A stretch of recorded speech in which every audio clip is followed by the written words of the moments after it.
Olá pessoal, sejam bem-vindos a mais uma aula, nossa segunda aula da disciplina de Seminário Interdisciplinar 7.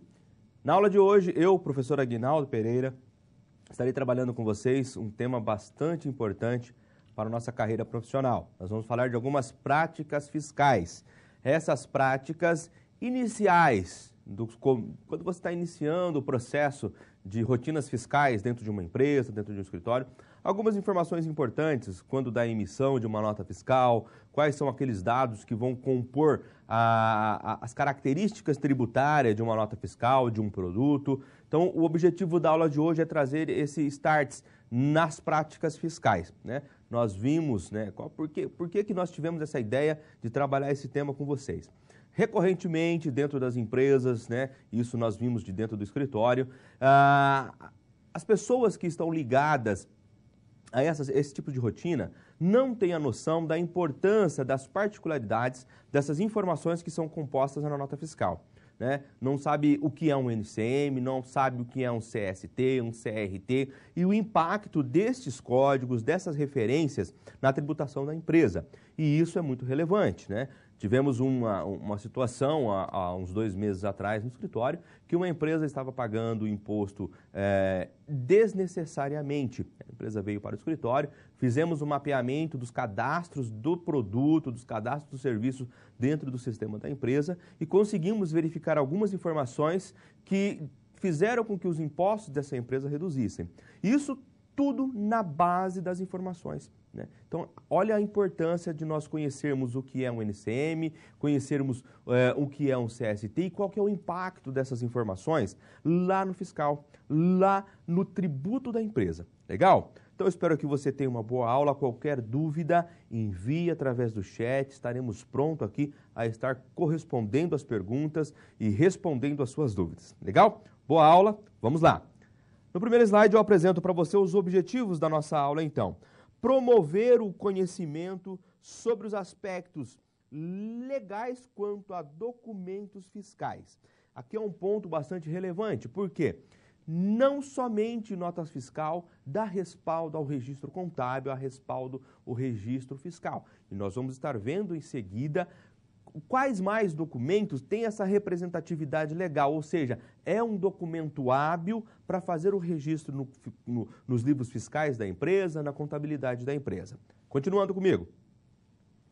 Divulgar informações importantes no preenchimento de notas fiscais e o impacto na tributação da empresa. Vamos também reconhecer regras de tributação voltada ao ICMS. Lógico que nesta única aula, impossível exaurir todo o conteúdo colocado nesses objetivos. Mas, pelo menos, noção desses tópicos você terá e terá ferramentas e mecanismos responsáveis para ter buscas desses dados e, assim, trabalhar corretamente, trazer o impacto correto lá na empresa ou até mesmo passar como orientação aos seus clientes, aos clientes do escritório a qual você contribui. Ok? Então, de sequência lá comigo, olha lá. Vamos então fazer essa chamada inicialmente para os documentos fiscais. O que é um documento fiscal? A transação de vendas e compras de serviços e produtos das companhias para pessoas ou para outras empresas. Ou seja, é o documento que vai dar embasamento legal a essas operações. As operações de compras e operações de venda entre pessoas, seja pessoas físicas, seja pessoas jurídicas ou físicas e jurídicas. Exemplo, a nota fiscal. A nota fiscal assim definida, segundo a atividade da empresa. O que eu quero dizer com isso? Se a minha atividade é prestação de serviço, eu vou ter a nota fiscal de prestação de serviço. E nós estamos agora, né, num mundo bastante digital e com isso, as notas fiscais eletrônicas têm sido usado comumente, normalmente, até mesmo por ordem legal, né?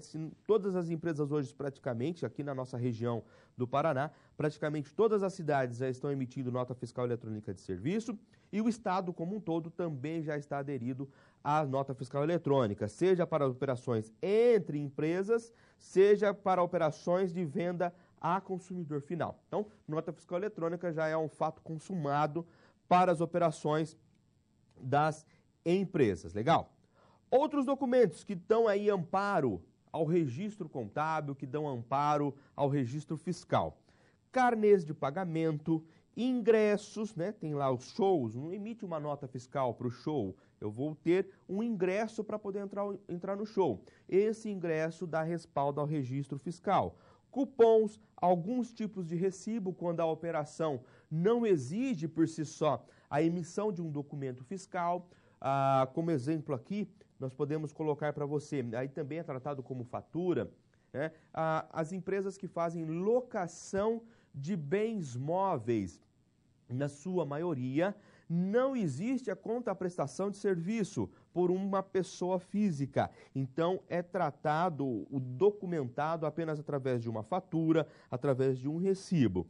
Declarações, autorizações, né? Então, aí alguns exemplos de documentos que vão dar amparo tanto para o aspecto fiscal, mas amparo legal para o registro da operação, seja registro nos livros fiscais, seja registro na própria contabilidade.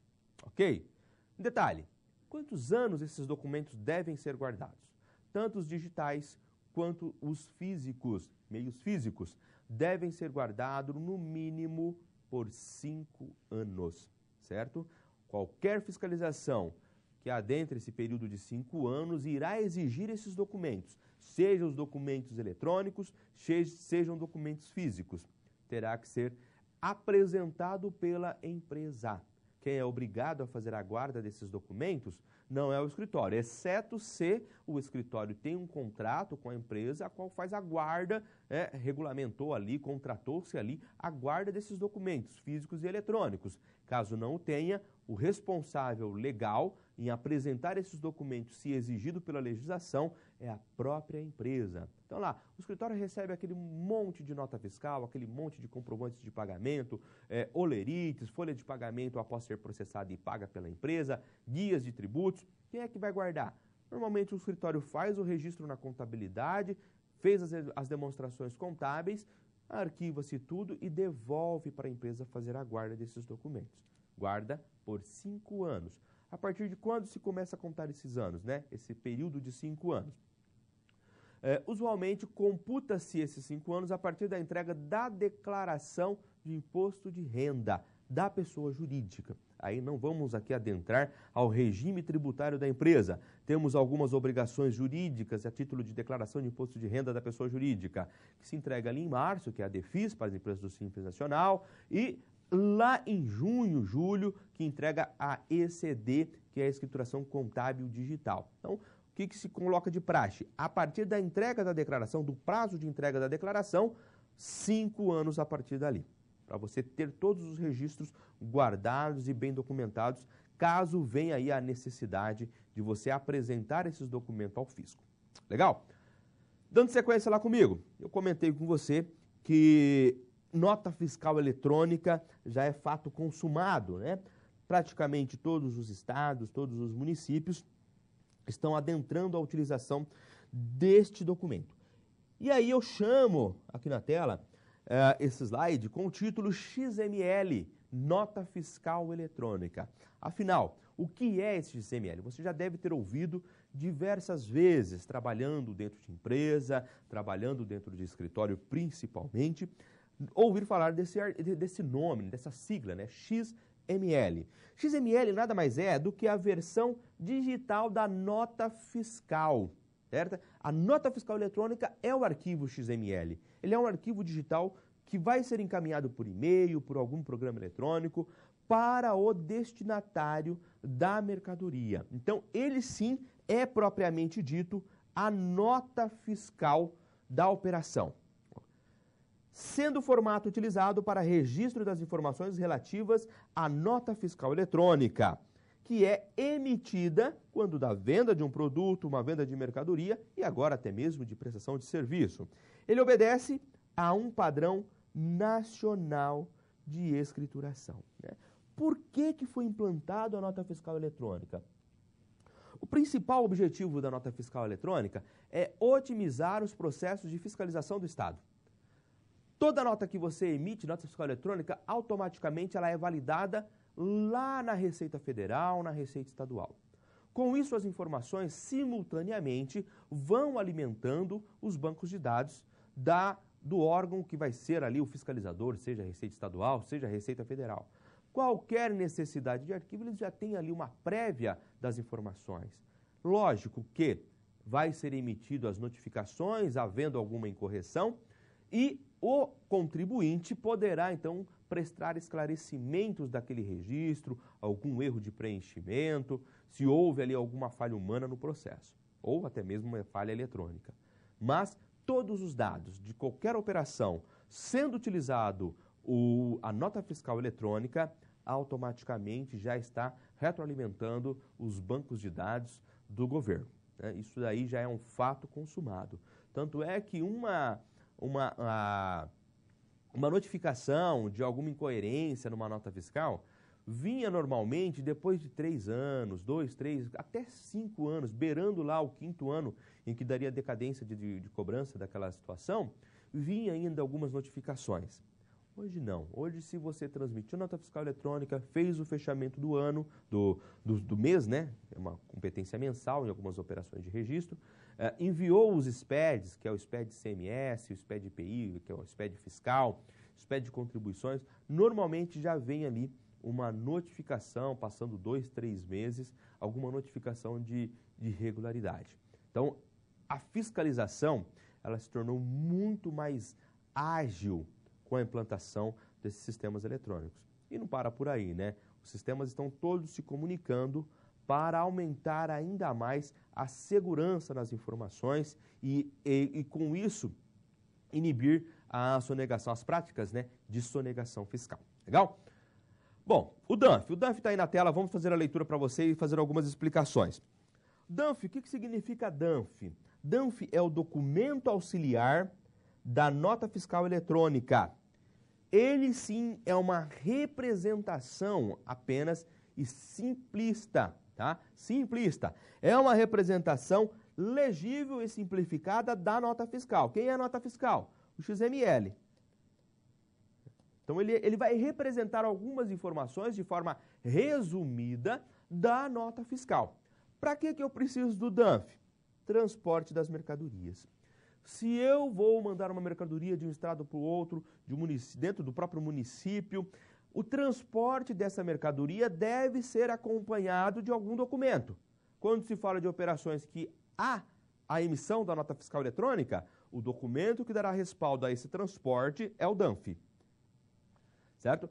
É o DANF que vai dar respaldo ao transporte da mercadoria. Então, lá, o DANF, documento auxiliar da nota fiscal eletrônica, é um layout com o resumo das informações presentes na nota fiscal. De fato, assim, não possui validade jurídica, nós vamos adentrar aqui, tá? Não vai, mas como assim não tem valor jurídico? Calma que nós vamos dar explicação.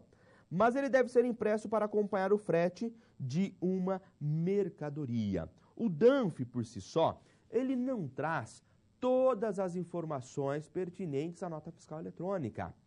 A nota fiscal eletrônica, o espelho de todas as informações da nota fiscal eletrônica é o XML. O XML que é o arquivo legal da operação. XML. Com base no DANF, porém, com base no DANF, eu consigo ter acesso a todas essas informações. Depois eu vou apresentar alguns modelos de DANF, um modelo de DANF propriamente dito, e nós vamos verificar que tem um código nesse modelo, nesse DANF. Esse código nós vamos inserir em um site e aí sim ele trará todas as informações da nota fiscal, que seria então o XML. Vamos verificar alguns modelos aí desses documentos eletrônicos para ficar bem claro para nós. Então, o primeiro que eu trago aqui para você é a nota fiscal de serviço eletrônica. Todos os municípios praticamente já estão fazendo uso desse documento, né? Esse é um documento emitido aqui, ó, na cidade de Londrina, Paraná. Nesse primeiro campo aqui, ó, normalmente vem os dados do município. Nesse campo aqui do lado, aqui nós temos o número da nota fiscal, nós temos o código de verificação da nota fiscal. O que significa e para que serve esse código de verificação? utilizando o código de verificação mais informações pertinentes ao tomador do serviço e ao prestador, então aqui é o prestador e aqui é o tomador, que tipo de informações? CNPJ, por exemplo. Então aqui nós temos o código de validação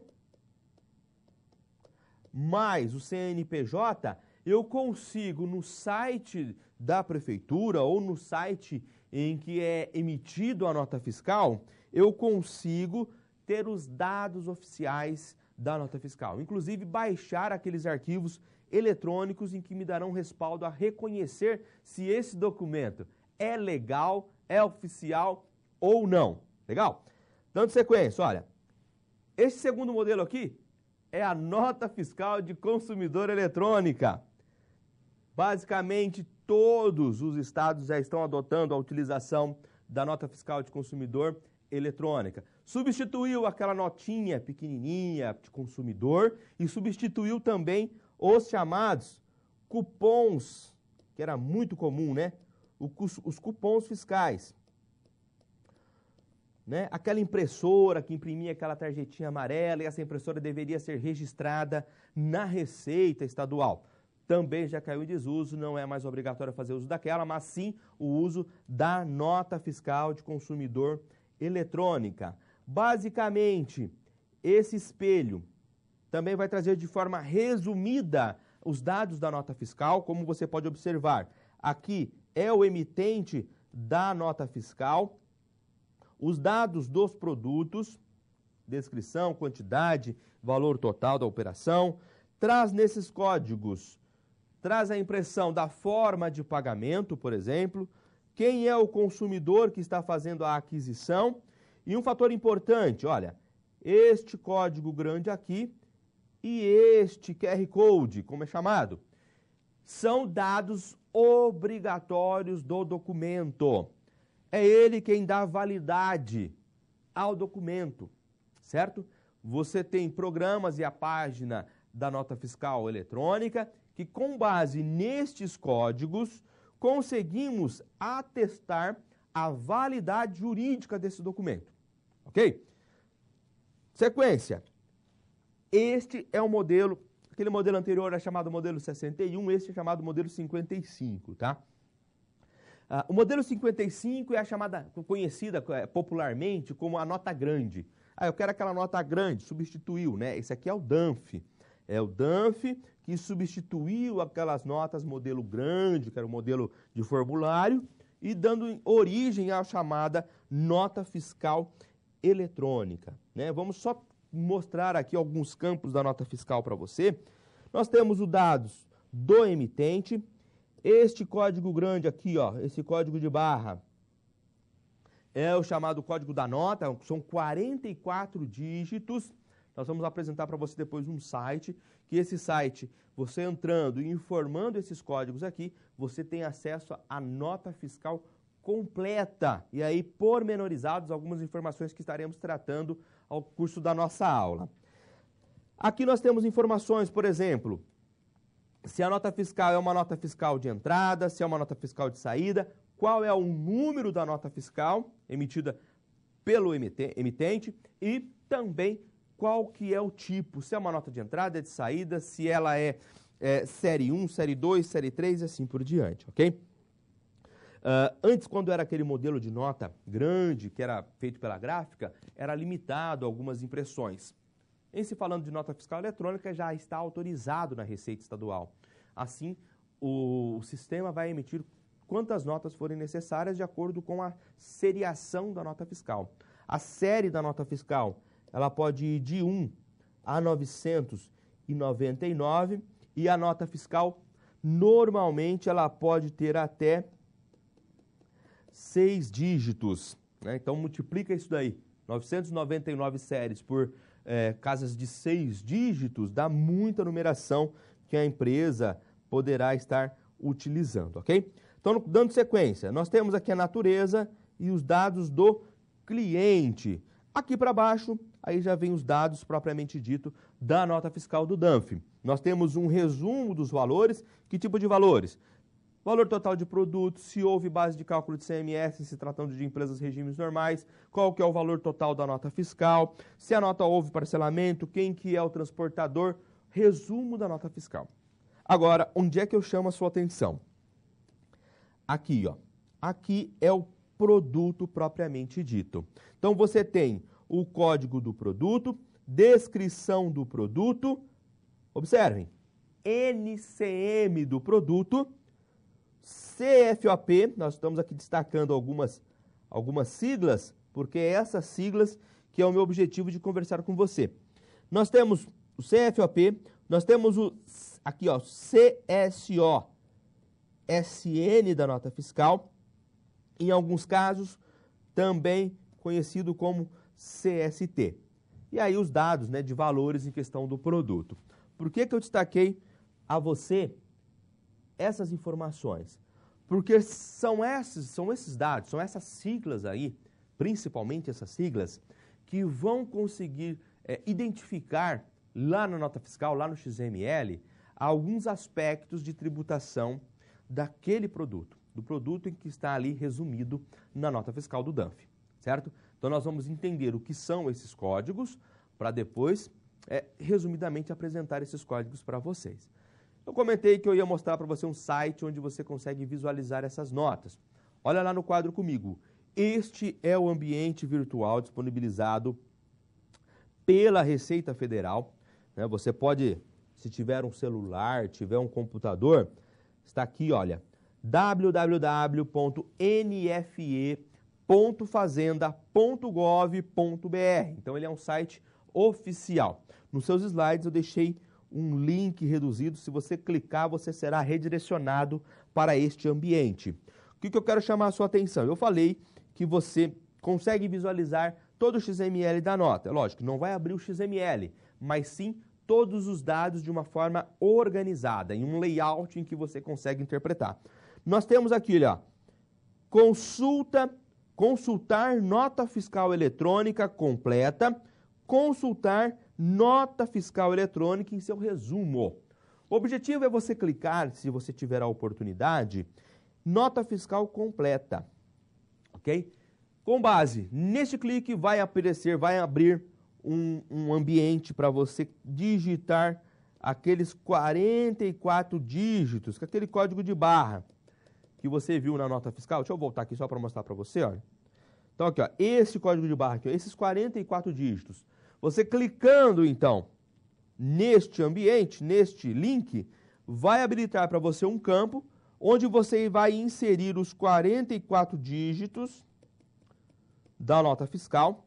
Com isso, ela irá trazer informações, nós vamos mostrar um pouco mais para o final da aula, trazer informações detalhadas daquele produto, daquela nota fiscal, certo? Então, se você tiver a oportunidade, clique aí que você vai conseguir visualizar esses campos, certo?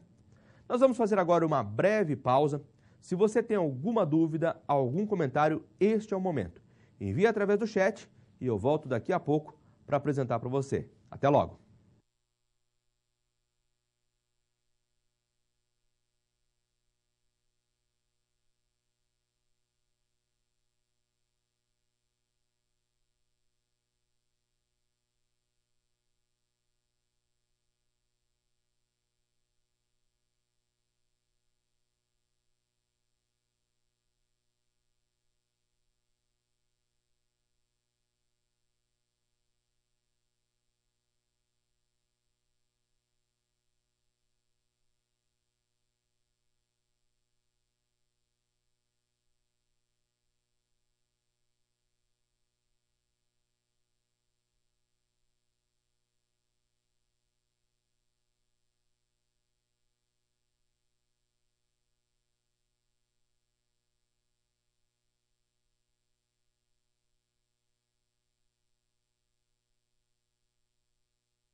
Muito bem, sem comentários no chat, apenas gostaria de parabenizar lá. Colocaram no chat que houve apresentações de trabalhos e tiveram trabalhos excelentes. Parabéns aos alunos aí que desenvolveram, elaboraram os trabalhos acadêmicos. Muito bom, tá?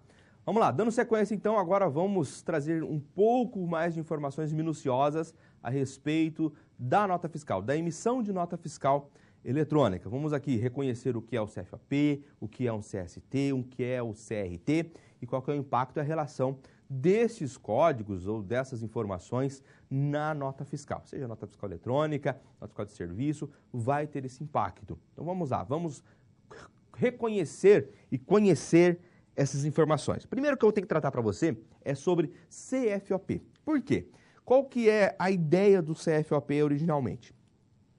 CFOP é a sigla para Código Fiscal de Operações e de Prestações. E aí nós vamos identificar desde as entradas de mercadorias na empresa, então eu vou comprar a mercadoria para minha industrialização. Então existe um código que eu identifico, o código de CFOP, que vai identificar dentro do sistema que aquela mercadoria veio para industrialização, certo? Tá lá. É um código do sistema tributário brasileiro determinado pelo governo.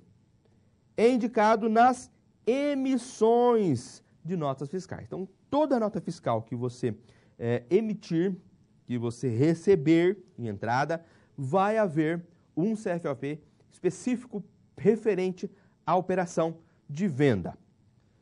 Esses códigos eles serão utilizados desde a nota fiscal, na emissão da nota fiscal, como também nas declarações e escriturações fiscais. Então, eu estou fazendo o livro de entrada. No livro de entrada, eu tenho que reconhecer o código de entrada daquela operação.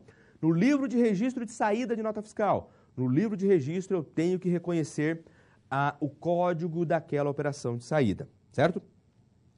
Ele ainda define em determinada operação se haverá ou não incidência tributária. Ainda, será possível, através do reconhecimento do CFOP, se haverá ou não registro no meu estoque, se essa operação alimenta ou dá saída no meu estoque. Ademais, reconhece ainda se aquela operação haverá ou não impacto financeiro, se vai ter recebimento de caixa ou desembolso de caixa devido à operação. Então, observem, é um código simples, né? CFOP, mas que o impacto dele, no geral, é muito importante. Ele impacta na tributação, impacta no estoque e ainda por cima impacta nos reconhecimentos financeiros da empresa. Se vai haver desembolso ou não, se vai haver caixa, entrada de estoque ou não. Então é muito importante, ok? Então você tem que conhecer, principalmente aquelas pessoas que trabalham com o departamento fiscal, trabalham com emissão de nota fiscal, registros fiscais, tem que conhecer esses CFOPs. Eu não vou dizer na ponta da língua porque são muitos os códigos, mas os códigos principais tem que saber de decorado, né? Tem que saber, porque senão fica difícil você trabalhar nessa esfera tributária, nessa esfera fiscal. Olha lá no quadro comigo, CFOPs, quem são eles? Inicialmente, os CFOPs de saída, eles vão ser reconhecidos pelos códigos iniciais, tá? Eles iniciam com 5, 6 e 7. Então, só para entender, ele vai começar assim, ó, 5.000, tá? Depois esses 3 códigos aqui serão preenchidos também. Mas de início, 5. Começou com 5, o que a operação, o que esse código 5 quer dizer para mim? Olha, se você ver um CFOP que iniciou com o código 5, significa que é uma operação de venda, de saída, né? Venda não, de saída, e essa operação acontece no mesmo estado. Então, eu estou fazendo uma venda do Paraná para o Paraná. Estou fazendo uma venda que vai do São Paulo para São Paulo, da Bahia para Bahia, do Rio de Janeiro para o Rio de Janeiro, dentro do próprio estado. É uma operação dentro do próprio estado, é uma operação interna. Observe que eu falei interna e não interestadual, ok? Se começar com o código 6, aí sim, a operação acontece entre estados. Aí é uma operação interestadual. Ela não é interna, ela é interestadual. Então, ela vai acontecer entre outro estado. Eu estou fazendo uma venda do estado do Paraná para o estado de São Paulo. Estou fazendo uma venda do estado de São Paulo para o estado de Minas Gerais, da Bahia, entendeu? Uma operação que vai acontecer de um estado para o outro. Como que eu sei? Apenas identificando o primeiro código do CFOP. Primeiro código do CFOP vai me dizer isso. E se começar com 7? É uma saída ou uma prestação de serviço para o exterior. Estou vendendo produto para o exterior, estou fazendo uma exportação, seja de produto, mercadorias ou serviços. Muito bem, esses são os códigos de saída. Então, se for perguntado quais são os inícios, os códigos iniciais de operações de saída? 5, 6 e 7. Maravilha. Vamos agora para os códigos de entrada. O que significa? Uma empresa faz uma venda com 5, significa que a operação é dentro do estado. A empresa que está comprando, que é a entrada da mercadoria, ela não vai utilizar o 5 para registrar a operação de entrada. Ela tem que transcrever para poder identificar de fato qual que é a utilização daquela mercadoria dentro da sua empresa. Então, na entrada, existem os códigos iniciais. 1, 2 e 3. E para ficar bem fácil, vamos linkar. Se eu estou usando na saída código 5, significa que o meu comprador ou a pessoa para quem eu estou enviando a mercadoria, na sua entrada, irá utilizar código 1. Se eu estou utilizando o código 6, significa que o recebedor, o encomendante da mercadoria, vai utilizar o código 2. E se eu utilizar o código 7, é lógico que daí vai para o exterior, mas se uma mercadoria estiver vindo do exterior para cá, o encomendante vai utilizar o código 3. Entenderam a relação entre os CFOPs? 1, 2, 3 são códigos de entrada. Vai identificar as entradas para nós. E códigos 5, 6 e 7 vai identificar as operações de saída. Isso tem que ficar bem claro para você, para que você consiga facilmente reconhecer essas informações lá no departamento fiscal, no registro dessas operações, ou até mesmo por uma simples emissão de uma nota fiscal. O código inicial nós já sabemos e o que ele vai representar, mas nós temos ainda mais 3 códigos para identificar. O que significam esses códigos? Vamos entender adiante. Bom, nós vimos lá que o código 5 e 6 representam códigos de saída, saídas ou prestação de serviços. Quando eu informo 1, 5.1, 6.1, eu estou dizendo que é venda de produção própria ou de terceiros. Tudo bem, mas vamos filtrar isso daqui. Quando é que é uma venda de produção própria? Se eu utilizar o CFOP 5101. Se eu emito uma nota fiscal e coloco lá o CFOP 5101, quem está recebendo essa mercadoria aqui, olha, 5101, opa, essa pessoa que fez a venda, essa empresa que fez a venda, é uma indústria e ela que está vendendo o seu próprio produto. Não estou relacionando nada ainda após a operação, mas apenas olhando o código de CFOP de emissão, 5101. E se for 5102, olha a diferença, um único dígito, hein? Um único dígito, olha a diferença que traz para nós. Se a empresa emitiu o CFOP 5102 na operação, está dizendo venda de mercadorias adquiridas ou recebidas de terceiro. Ela não produziu aquele produto, ela apenas está revendendo o produto, a mercadoria. Então é uma revenda. Quando emite CFOP 5102, é uma revenda. Legal? Bem claro, né? Bem simples, bem fácil. CFOP 1 e CFOP 2, iniciando com 1, iniciando com 2. Quando é 1100 ou 2100, identifica-se que é uma compra para industrialização, ou seja, eu estou comprando matéria-prima, em resumo, ok? Ou eu estou comprando para comercialização. A mesma coisa. Quando é que eu sei que é comercialização a minha entrada e quando é industrialização? Se eu for uma indústria, quando eu for dar entrada nessa mercadoria, eu vou utilizar o CFOP 1101. Lógico que, para mim utilizar 1101, significa que quem vendeu a mercadoria utilizou 5101 ou 5102. Para eu poder dar entrada com o CFOP 1101. E se eu der entrada com o CFOP 1102? Significa que eu estou comprando essa mercadoria para comercialização. Ou seja, eu só vou revender esses produtos. Mesma coisa, deverão ser utilizados pelo vendedor um desses códigos aqui, normalmente. Não vamos aprofundar ainda porque a gama de códigos é muito grande. Para isso, eu deixei um link aqui para vocês, olha. Eu deixei este link aqui. Você clicando neste link, colocando este link lá no seu ambiente de internet, você será remetido para uma página que irá apresentar para você todos os CFOPs válidos, ok? Todos os CFOPs válidos.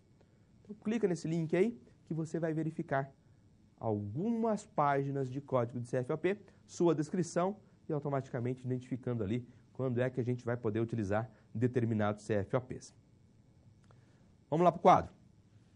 Então, vamos entender um pouco sobre a definição do código de entrada. Então, olha só, o CFOP de entrada, ele será classificado conforme a utilização ou destinação da mercadoria na empresa, ok? Então, é assim que eu vou identificar.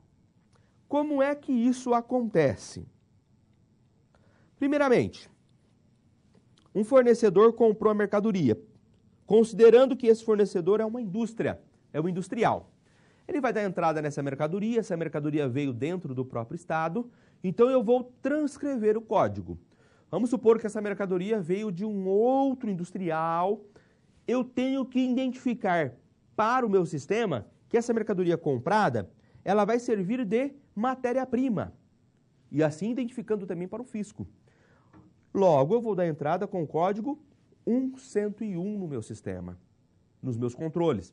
1101, logo eu estou identificando que esta mercadoria comprada, essa mercadoria adquirida, ela será utilizada como matéria-prima, como insumos na minha empresa.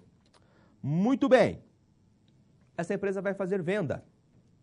Ela não utilizou as suas entradas como matéria-prima? Logo, ela é um industrial. Se ela é um industrial, quando ela vai fazer operações de venda, considerando todos esses códigos, tá, pessoal? Considerando todos esses códigos aqui, aluno, que são operações dentro do próprio estado, tá? Se ela vai fazer uma venda, é uma venda de uma indústria. É uma venda de produção própria. Se é uma venda de produção própria, CFOP 5101. E a pessoa ou a empresa que está comprando? Vamos supor que a empresa que está comprando, o adquirente 1, ele é um atacadista. Ele compra essa mercadoria para revender. Na entrada do seu sistema, as informações constantes no lançamento fiscal será 1102. Olha a diferença. Quem entrou para fins de utilização de matéria-prima, entra com 1101. Para quem vem e irá simplesmente revender essas mercadorias, ela vai utilizar 1102. Até aqui está tudo bem, né? Está bem claro. Esse adquirente vai fazer uma venda. Olha lá. Quando ele vai fazer uma venda, como ele não está colocando nenhum insumo, não está agregando nada a esse produto, fica fácil. Por quê? Nas operações de saída, ele vai utilizar o CFOP 5102 na sua venda. Ele vai fazer uma venda, ele vai utilizar o CFOP 5102. E quem está comprando? Agora o nosso segundo adquirente. O nosso segundo adquirente, ele vai dar entrada também como 1102. Por quê? Porque ele simplesmente vai fazer a revenda desse produto. Ele não vai trazer nenhum impacto de industrialização, não vai mudar as características desse produto. Então, ele também vai ser aquisição ou compra de mercadoria, entrada de mercadoria para comercialização. E esse segundo adquirente, quando for fazer a venda, também vai fazer a venda como 502, vendendo logo aí para um outro comerciante, um outro adquirente, só que este adquirente, neste momento, ele não vai revender esse produto, ele vai consumir na sua própria empresa. Vamos supor que ele comprou material, produto de limpeza, né? Então ele vai usar para limpar o escritório, para limpar a sua fábrica. Qual que é o código que ele vai dar de entrada? Agora ele vai utilizar, ou melhor, este adquirente de número 3, ele vai utilizar o CFOP 1556. O que significa? Quando ele utilizou 102, ele estava identificando, olha, estou comprando essa mercadoria para revenda. A partir do momento em que ele utilizou o CFOP 1556, ele quis dizer, olha, eu vou comprar essa mercadoria deste comerciante para eu poder consumir dentro da minha empresa. Eu mesmo vou utilizar, eu não vou repassar para um terceiro, eu não vou revender esta mercadoria. Legal? Outro exemplo aqui, só para nós conversarmos um pouco. Se este adquirente comprasse essa mesma mercadoria, vamos supor que fosse um móvel de valor agregado, um veículo, e vai imobilizar, então ativo imobilizado, ele usaria qual CFOP para dar entrada? 1551. Então ele estaria informando para o fisco que esta mercadoria que ele adquiriu será utilizado no seu ativo imobilizado, que não vai ser revendido e nem de fato será consumido naqueles momentos, mas sim irá ativar este bem. É um bem de valor agregado, é uma estrutura, material de construção que vai ser utilizado na construção de um galpão, é um veículo, é um maquinário, então entra com esse código. A entrada é identificada com 1551.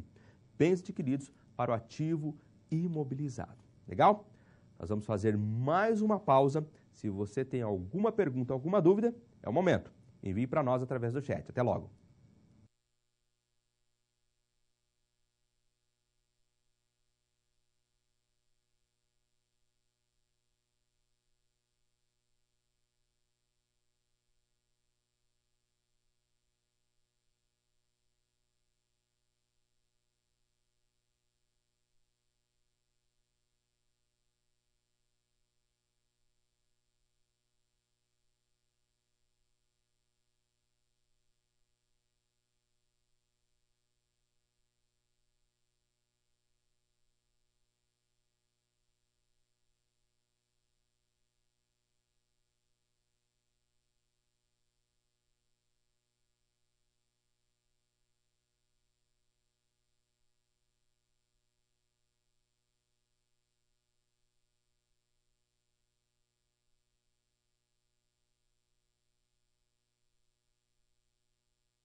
Muito bem, pessoal.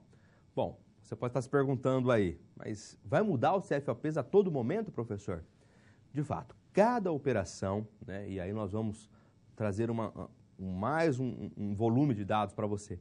Quando você tem operações com mercadorias que são com substituição tributária do ICMS, esses códigos vão se mudar, né? Cada tipo de operação, cada situação da mercadoria, se é uma remessa em bonificação, se é uma remessa em demonstração, se eu estou mandando essa mercadoria apenas para um armazém ou estou trazendo de um armazém. Então, cada operação, cada dado que você vai fazer tem um código específico. Então, tem que tomar muito cuidado. E aí, existe algum código genérico, professor? Existe. Eu não gosto nem de falar sobre esse código genérico. Por quê? Porque não é interessante que você faça uso dele. Mas tem algumas operações que, de fato, não existe código identificável. E aí, você tem que usar os genéricos, que é o 5949, o 1949. Esses são genéricos para aquelas operações em que não há um código específico.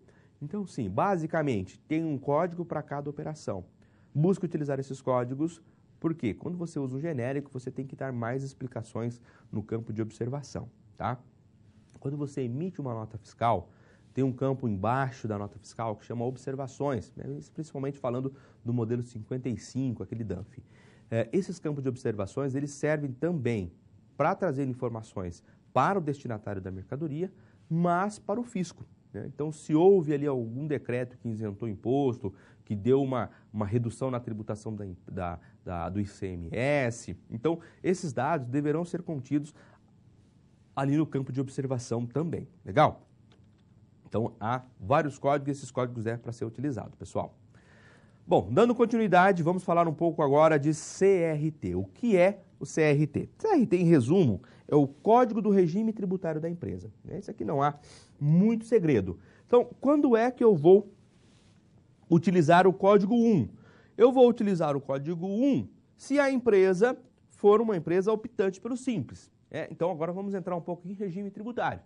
Vamos resgatar alguns conceitos, alguns conhecimentos.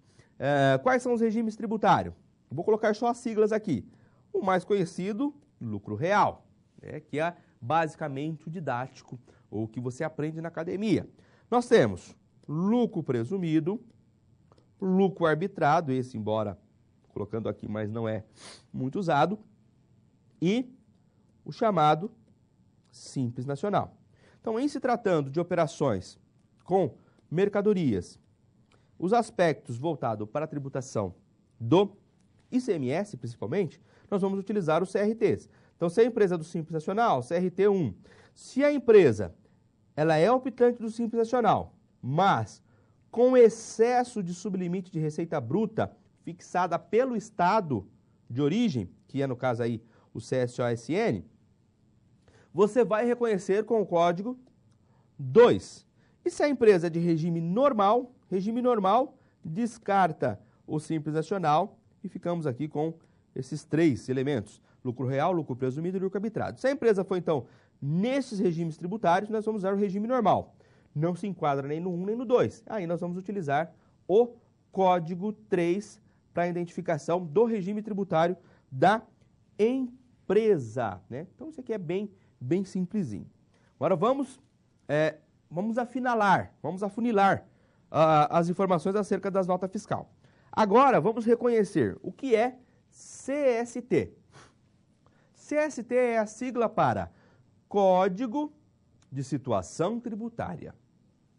Então, basicamente, é uma tabela que se refere, que vão trazer códigos nessa tabela, que vai referenciar se aquela mercadoria é tributada ou não, se ela é de origem nacional ou do exterior, se a procedência da mercadoria é do Brasil propriamente dito, ou se ela vem do exterior, e vai definir como é a tributação da empresa. Se existe alguma redução, alguma isenção, ou se a tributação dela será normal, como é conhecida, ou seja, com toda a sua carga tributária. Então, o CST ele busca evidenciar exatamente isso: a origem da mercadoria, a procedência da mercadoria e qual que é a prática tributária aplicada a esse produto. Ela inicia-se com a tabela A, A tabela A vai trazer os dados do primeiro código do CST. Então, olha lá, se você verificar que o CST é 0, então ela é nacional. Isso aqui, normalmente, pessoal, é reconhecido no regime normal, tá? De tributação. Não se aplica a Simples Nacional, porque Simples Nacional vai utilizar com maior frequência ali o CSA-SN. Então, olha lá, se a mercadoria vem lá com o CST iniciando de 0, significa que é um produto nacional, comercializado aqui dentro do país mesmo. Agora, se estiver com código 1, é uma mercadoria estrangeira com importação direta. Ou seja, eu, enquanto distribuidor, vou comprar lá no exterior e eu mesmo vou revender aqui no mercado nacional. Agora, se você verificar que veio com o código 2, eu sou importador e distribuidor. Vendi para um atacadista. Esse atacadista, ao comercializar esse produto dentro do país, dentro do Brasil, ele vai utilizar o código 2. Por quê? Trata-se de uma mercadoria estrangeira, mas que foi adquirida dentro do mercado interno, ou seja, dentro do próprio país, e vai ser, por ela, comercializada dentro do país. Certo? Então, 0, 1 e 2 são os códigos, os primeiros códigos. O CST ele é composto por 3 dígitos. Tá? Esses aqui que nós estamos comentando com você seria a ocorrência do primeiro dígito. E aí vem os próximos 2 dígitos. O que vai compor esses próximos 2 dígitos? Observe lá comigo, olha. Trata-se da tributação da empresa, certo? Então, se vier na nota fiscal 000, o primeiro 0 significa que a mercadoria veio do próprio país, é uma mercadoria nacional. E os outros 2 0? Os outros 2 0 significa que a mercadoria será tributada integralmente. Ou seja, não tem nada que se aplique a esse produto de isenção, redução tributária, nada. Tributada integralmente. Se vier 10, ou seja, 010, a mercadoria é nacional, tributada com cobrança de CMS por substituição tributária. Ou seja, a cobrança de imposto já aconteceu na condição anterior. 20, redução de base de cálculo. 30, isenta não tributada. 40, isenta. 41, não tributada. Suspensão, deferimento. ICMS por substituição tributária anteriormente cobrado, com redução ou outras operações. Por que você tem que reconhecer esses códigos? Muito simples. Se você está comprando uma mercadoria, olha só, se você está comprando uma mercadoria, veio com código 0 e você é revendedor, tá? Você vai revender esse produto. Veio com código 0 e 40. O que significa? Mercadoria isenta, certo? Ou seja, se é isenta, aí você vai identificar qual a operação. Se ela é isenta, quando você for revender esse produto, bem provavelmente que na revenda desse produto também terá isenção do imposto de ICMS. Bem provavelmente. Ou, ainda, se você compra esse produto e ele vem com a substituição tributária, mesma coisa, bem provavelmente que na revenda se dará a substituição tributária e você não terá que pagar imposto nas operações subsequentes. Ou seja, acarretando numa redução da carga tributária. Lembra no começo da aula que eu comentei com você que aconteceu isso num cliente do escritório? Era bem isso que acontecia com a empresa. No cadastro do produto, inicialmente, reconhecia-se tudo com 00. Ou seja, a mercadoria é tributada integralmente. Com as alterações da lei, houve produtos que passaram a ser substituto tributário. Só que esta informação não foi repassada para a empresa. Ou seja, ela comprava com substituição tributária, ou seja, ela já pagava o imposto lá atrás, e na hora dela vender, ela pagava o imposto de novo. Estava bitributando a empresa a título do ICMS. Então, olha a importância de você conhecer o que esses códigos estão querendo nos dizer. Não é ali, como diz, não estão ali apenas de bonito, não. Eles trazem informações importantes que serão referência na tributação da empresa. E isso você tem que saber. Legal? Vamos lá, dando sequência comigo no quadro. Essa telinha que nós estamos mostrando aqui para você, ó, é exatamente uma partícula da consulta completa da nota fiscal eletrônica naquele portal que eu mostrei para você, né? notafiscaleletronica.gov.br. Então, o que está querendo dizer para mim aqui? Olha, origem da mercadoria, 0, é uma mercadoria nacional. O código CSOSN para as empresas do Simples Nacional. O CSOSN é composto por 4 dígitos, certo? Então, o primeiro dígito vai relembrar se a mercadoria é nacional ou do Simples Nacional, quando for o caso. E daí vem 3 dígitos, por ser do Simples Nacional. Essa consulta aqui, por exemplo, era de uma empresa do Simples Nacional. Então, ela usou o 102. Tá? O CSOSN 102 tem uma outra categorização. Nós vamos apresentar para você em sequência também, tá? Então, aqui está falando, a mercadoria é nacional e a tributação dela é pelo Simples Nacional, sem a permissão de crédito. Outros dados estariam aqui a título de IPI. Se esta empresa, neste caso, ela é uma revendedora, tá? Então, por ela ser uma revendedora, não tem aspectos aqui sobre o tributo. Mas observem, na consulta completa da nota fiscal lá no portal, todos os dados da informação da nota, do produto, de tributação do produto, vai estar transcrito na consulta completa, certo? Olha lá, no IPI, só voltando aqui, olha, eu fiz o círculo aqui, mas esqueci de comentar. O IPI também tem uma informação sobre o CST, que é a classificação da situação tributária. Da mesma forma que o ICMS tem o seu CST, o PIS tem o seu CST, o IPI tem o seu CST, que é o que eu estou aqui mostrando para você agora, e o COFINS também tem. Aqui está a tabela do IPI. Olha a tabela do IPI para você. Então, olha, o IPI, se estiver identificado com 0, entrada com recuperação de crédito. É lógico que na situação de tributação de IPI, se você vai informar o CST, nós estamos falando também de empresas no regime normal de tributação.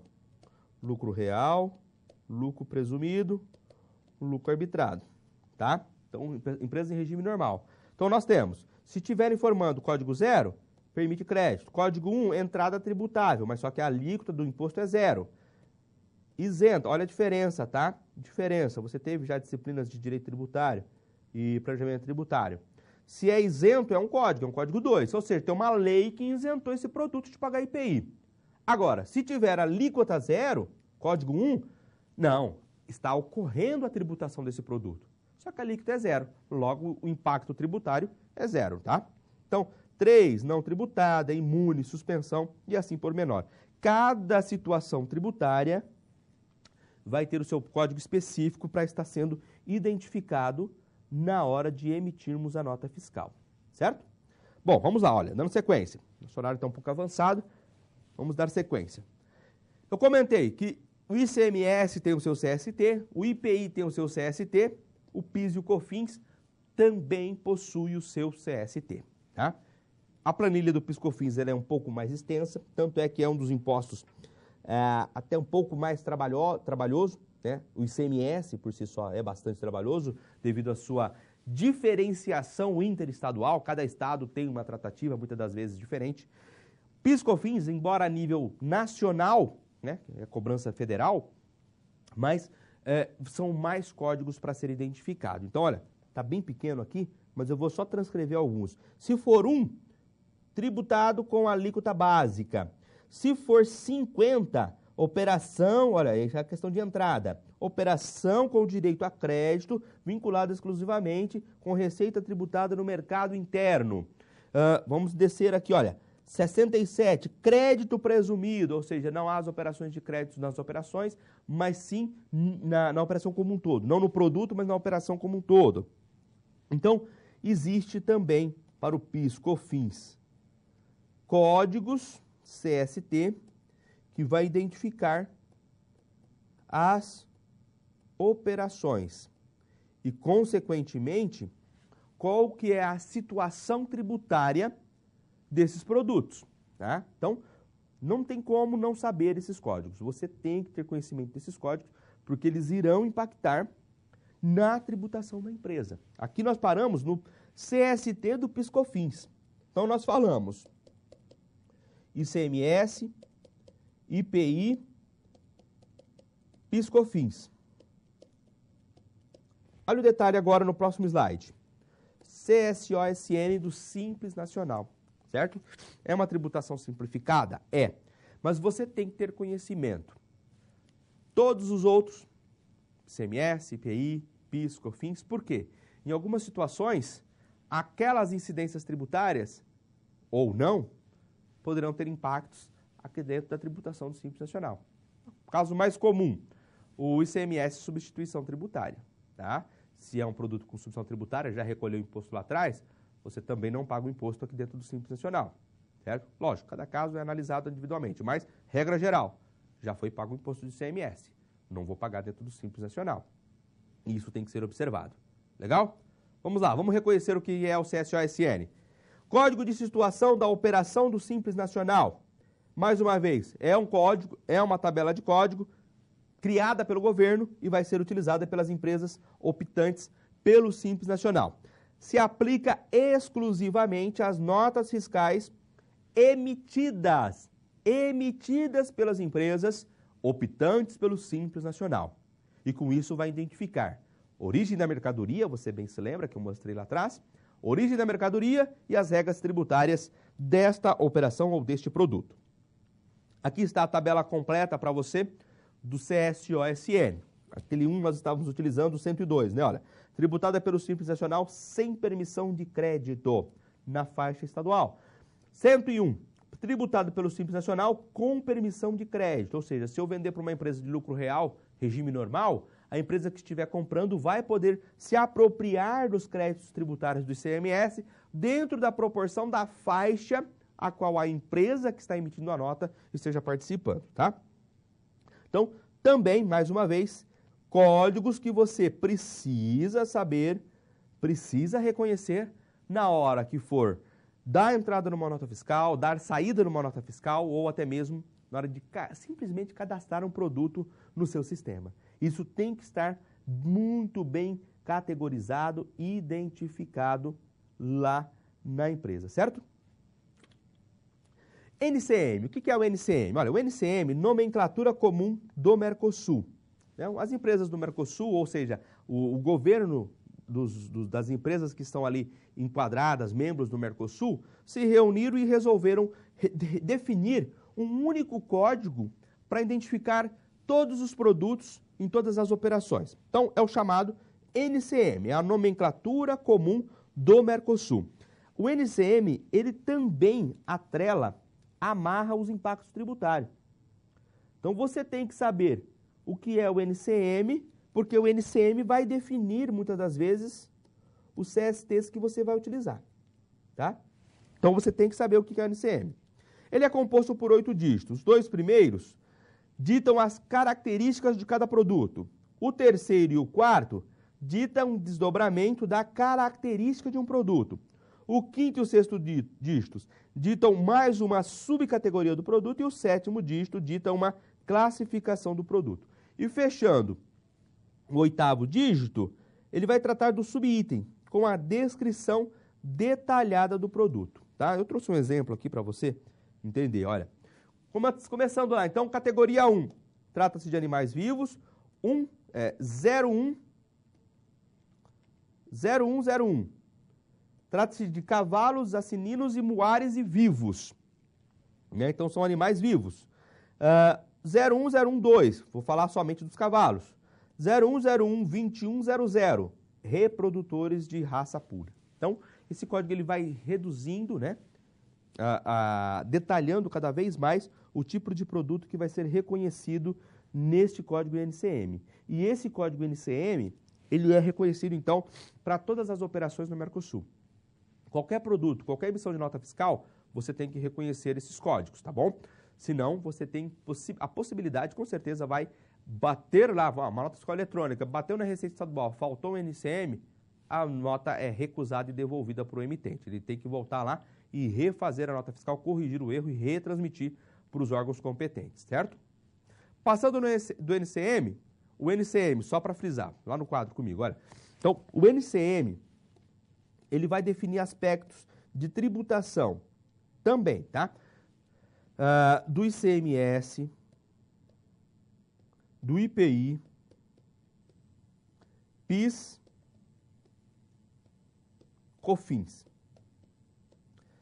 Como é que eu vou saber toda essa regra tributária? É muita regra.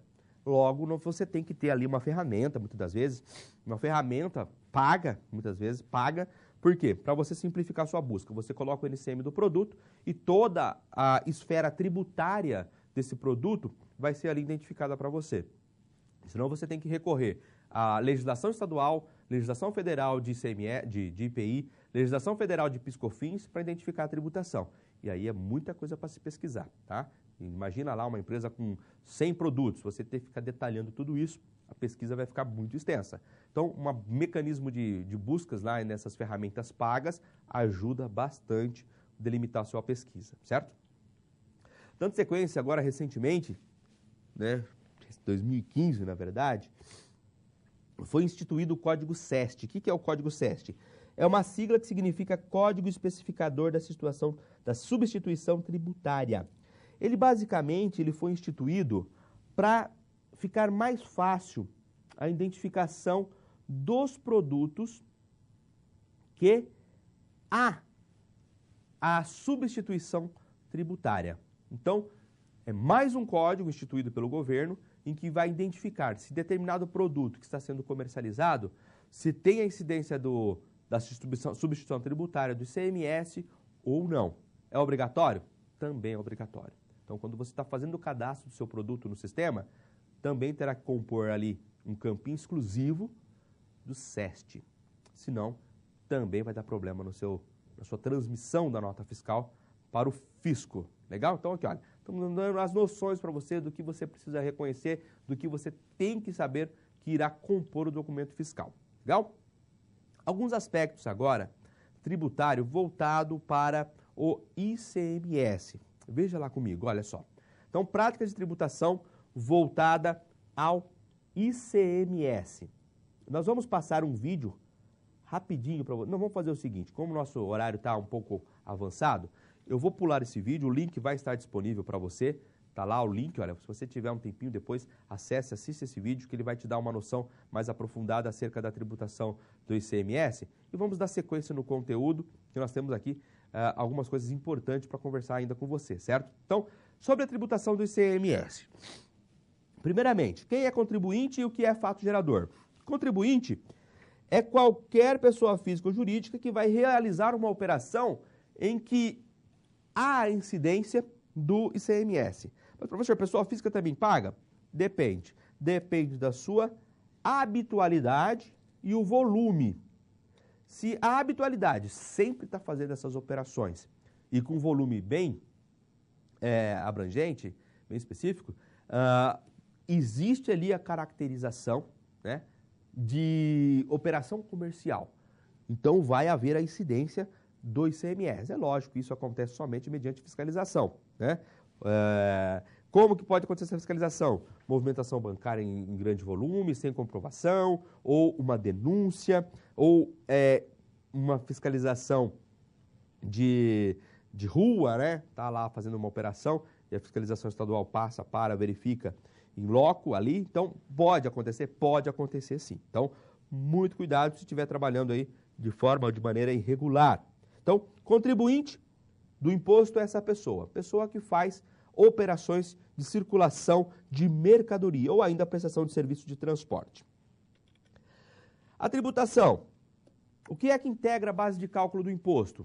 O próprio imposto, seguros, juros, descontos condicionais e fretes. Ou seja, são informações que vão embutir ou somar ao valor do produto que está sendo comercializado.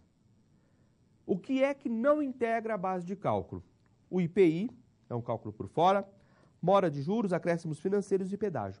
Esses elementos, eles não integram a base de cálculo. Importante saber muito por quê.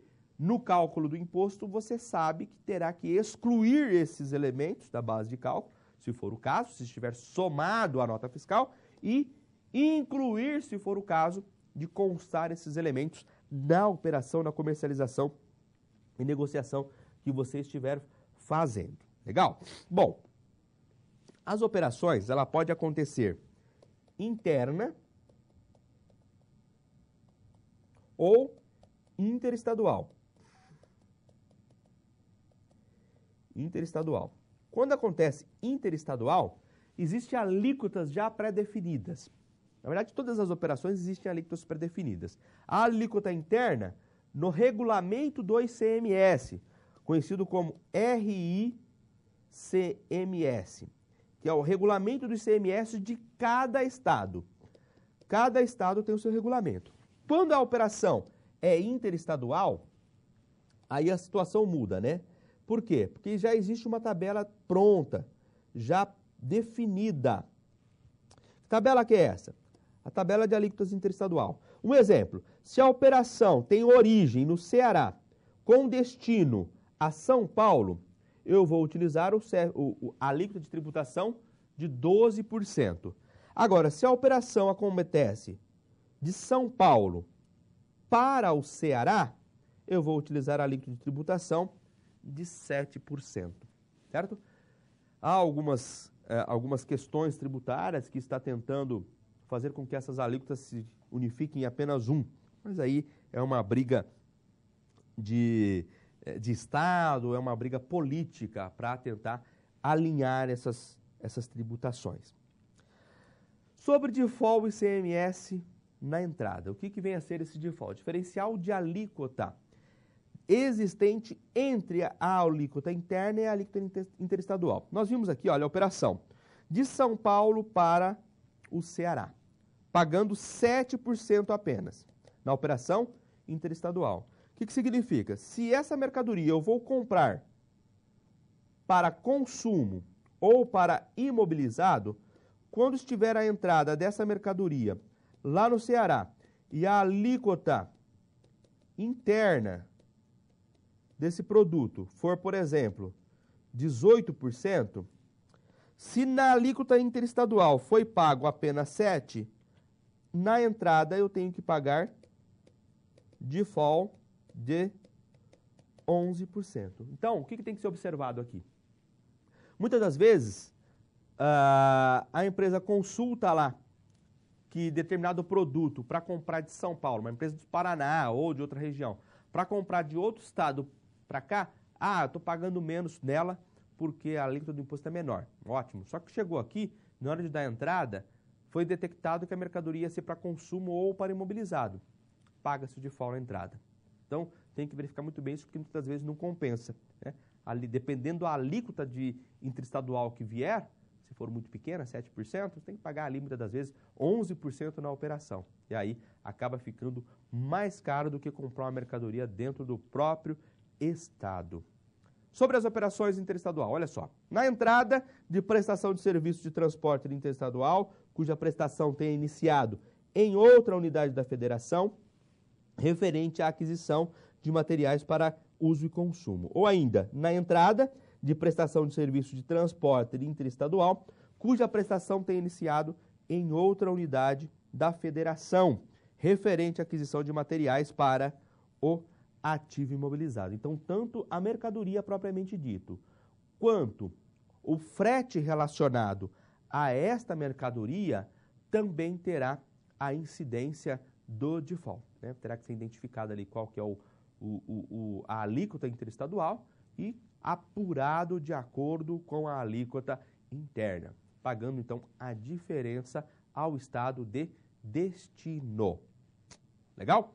Bom, existe também, e aí foi instituído lá em 2015, começando a ser aplicado em 2016, o default para os chamados operação para não contribuinte. O que significa isso? Vamos fazer a leitura lá no quadro, enquanto isso nós vamos fazendo a explicação para você, tá? Então, olha lá, é a emenda constitucional 87 de 2015, ela instituiu então o chamado default ICMS na operação de saída. Para que foi isso? Diferencial de alíquota do ICMS a consumidor final não contribuinte. Quando se tratava de empresa, a empresa ia dar entrada, ela tinha que pagar o imposto.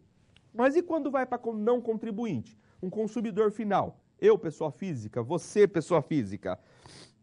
a própria empresa que estaria operando a venda teria que fazer o pagamento. Então, olha só, nas operações e prestações que destinem bens e serviços a consumidor final, contribuinte ou não do imposto, localizado em outro estado, adotar-se a alíquota interestadual e caberá ao estado de localização do destinatário o imposto correspondente à diferença entre a alíquota interna do estado destino e a alíquota interestadual.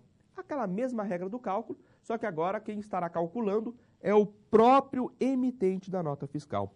E só para ficar mais claro para você, começou a aplicação em 2016, a partir de 2019 não haverá essa regra de distribuição e todo o percentual, ou seja, 100% do diferencial de alíquota vai ser pago e recolhido ao estado destino da mercadoria. Legal? Muito bem, nosso tempo está esgotado, estamos encerrando mais uma aula. Não esqueçam aí na oportunidade de assistir ao vídeo que ficou lá disponível para você, tá? Acesse o link e assista. É bastante interessante reconhecer um pouco mais sobre a operação de tributação do ICMS. O professor Aguinaldo deseja a todos sucesso profissional, sucesso acadêmico, um grande abraço e até um próximo encontro.